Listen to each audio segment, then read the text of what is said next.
नमस्कार दोस्तों। तो आइए आज मैं आपको श्री शिव महापुराण विद्वेश्वर संहिता के 5वें अध्याय का श्रवण करा रहा हूँ, जिसे आप लोग ध्यान से सुनिए। आशा करता हूँ कि आपको सुनने में आनंद आएगा।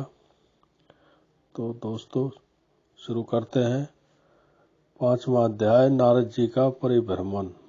सूत जी बोलो, हे ब्राह्मणों, विष्णु जी के अंतर ध्यान होने पर नारद जी भक्ति पूर्वक शिवलिंगों का दर्शन करते हुए पृथ्वी पर विचरने लगे।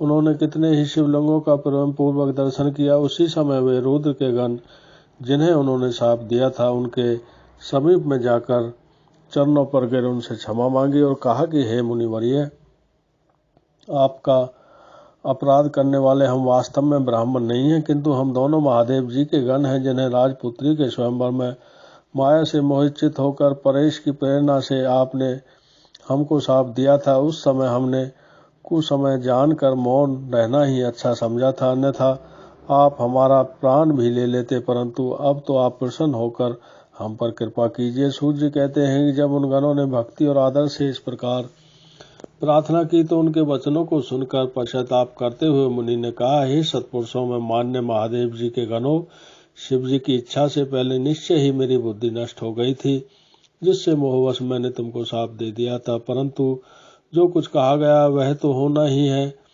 तो भी हे गणों, सुनो, मेरे अपराध को क्षमा करो। अब मैं तुम्हारे शापोद्धार का उपाय कहता हूँ। तुम श्रेष्ठ मुनि के वीर्य से जन्म लेकर राक्षस हो गए।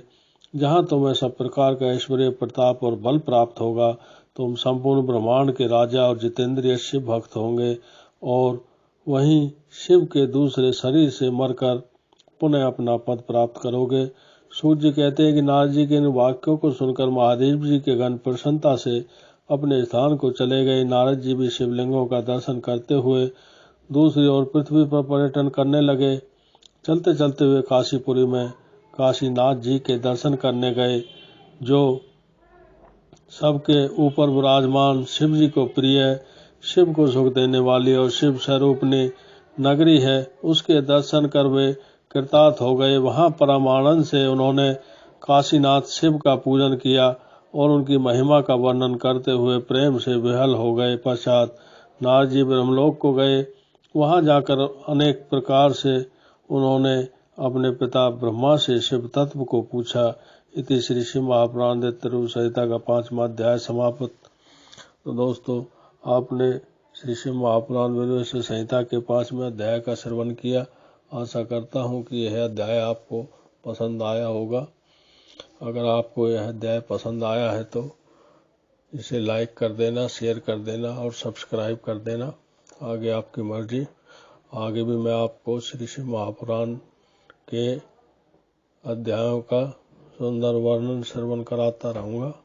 आप ध्यान से सुनते रहिए। ओम नमः शिवाय, ओम नमः शिवाय, ओम नमः शिवाय।